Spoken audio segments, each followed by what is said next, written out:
ఒక నదిలో చేప తాబేలు కలిసి ఉండేవి. అవి రెండు మంచి స్నేహితులు. వర్షాకాలం కావడంతో అవి రెండు చాలా సంతోషంగా ఉండేవి. కొద్ది రోజులకి వర్షాలు తగ్గిపోయాయి. ఎండల కాలం స్టార్ట్ అవుతుంది. తాబేలు ఇలా అంటుంది, ఇక ఎండలు ఎక్కువైతే మనం ఇక్కడ ఉండలేము, చచ్చిపోతాము, వేరే నదికి బయలుదేరి వెళ్దాము అని అంటుంది. చేప మాత్రం నేను రాను, నువ్వు వెళ్ళు అనని తాబేలుకి చెప్తుంది.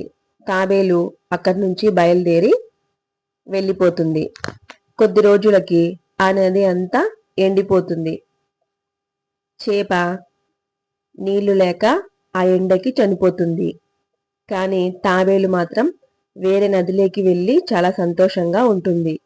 ముందు చూపు ఉన్నవారు ఎప్పుడు బాగుపడతారు. ఈ కథ మీకు నచ్చినట్లయితే మన ఛానల్ను సబ్స్క్రైబ్ చేసుకోండి. ఇలాంటి కథలు మనమందరం కలిసి మరెన్నో